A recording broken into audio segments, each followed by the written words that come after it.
जो भी MIL में हिंदी लिए हुए हैं उनके लिए ये वीडियो बहुत हेल्पफुल है। आप लोगों का एग्ज़ाम 20 तारीख से स्टार्ट होने वाला है।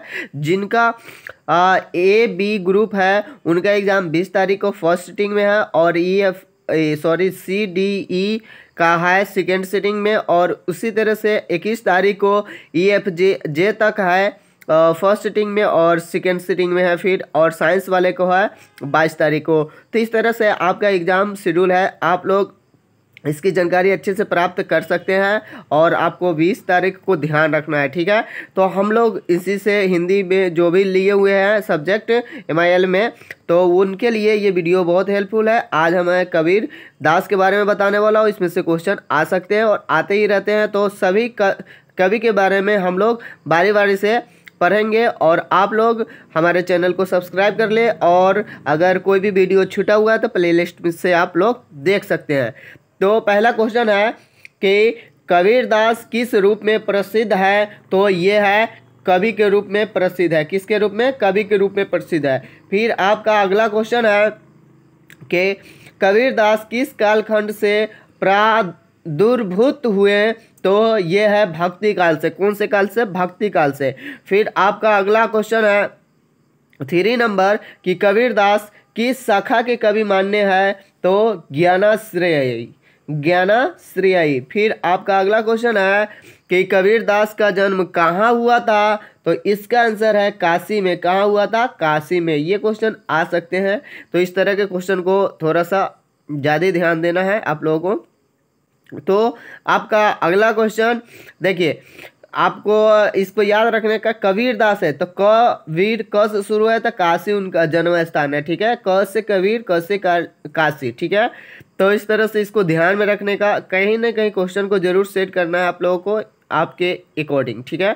तो अगला क्वेश्चन की तरफ बढ़ते हैं कि कबीरदास का जन्म कब होना सर्वमान्य है? यानी कहने का मतलब इसका करेक्ट पता नहीं है, परंतु इसका जो 1398 है वह इसका आंसर है 1398 ईस्वी, ठीक है। फिर आपका अगला क्वेश्चन है कि कबीरदास ने किनका शिष्यत्व ग्रहण किया था? तो यह है स्वामी रामानंद। क्या है? स्वामी रामानंद। कबीरदास, कबीर का लास्ट जो अक्षर है कबीर का रामानंद, ठीक है। रामानंद, इससे ध्यान में रखना है, क्योंकि और भी आएंगे कभी, इनके गुरु अलग होंगे, यानी ठीक है। शिष्यत्व ग्रहण किया तो इसलिए इसमें कंफ्यूजन हो सकता है, इसलिए इसको कबीर तो रामानंद, ठीक है। फिर आपका अगला क्वेश्चन है कबीरदास का पालन पोषण किनके द्वारा हुआ?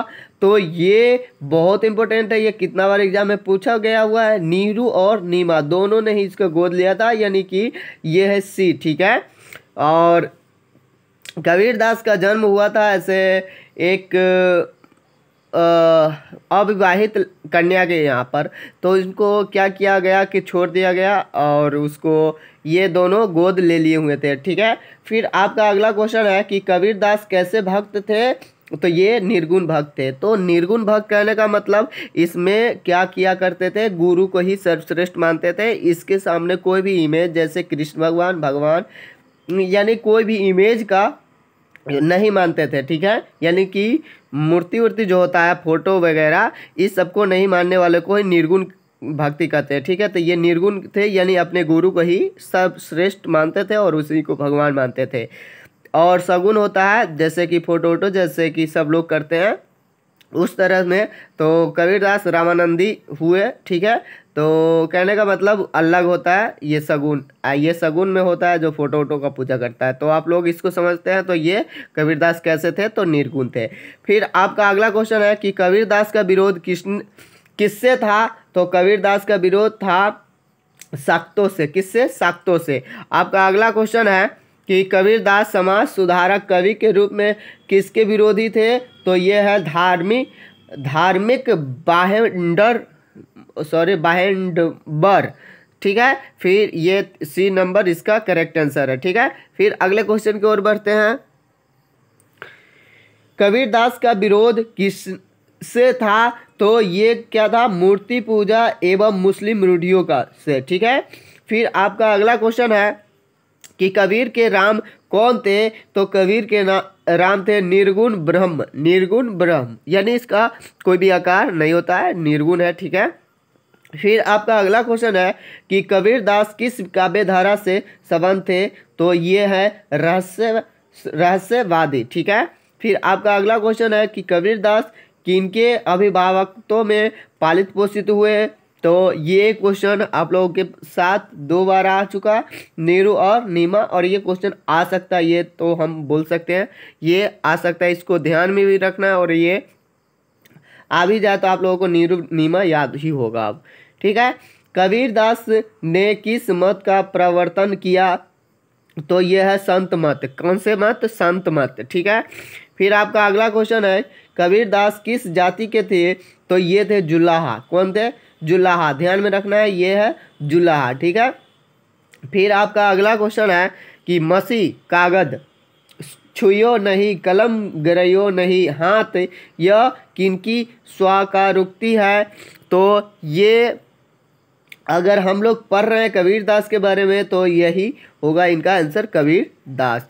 फिर आपका अगला क्वेश्चन है कि कबीर दास ने शरीर त्याग कहाँ किया था, तो यह है मगहर में। कहाँ पर? मगहर में। फिर आपका अगला क्वेश्चन है कबीर दास की वाणी का संग्रह क्या कहलाता है, सॉरी दिख रहा है, कबीर दास का वाणी का संग्रह क्या कहलाता है, तो बीजक। क्या कहलाता है? बीजक। फिर आपका अगला क्वेश्चन है कि कबीर की भाषा क्या थी, तो कबीर की भाषा थी आपको सद्धुकरी। क्या थी? सद्धुकरी। तो इस तरह से हम लोगों ने 20 क्वेश्चन इस चैप्टर से कर चुके हैं। तो फिर आप लोगों कबीर दास के बारे में कुछ जान चुके हैं, तो अगला वीडियो में किसी और के बारे में होंगे, और इसमें और वीडियो होंगे कबीर दास के बारे में क्वेश्चन, तो ये भी बता देंगे। आप लोगों को अगर ये वीडियो अच्छा लगता है, अगर आप लोग चाहते हैं कि इसी तरह का वीडियो रोज़ अपलोड हो, तो आप लोग कमेंट में ज़रूर बताइएगा। आप लोगों के लिए ये वीडियो कंटिन्यू रहेगा। Thank you for watching, take care.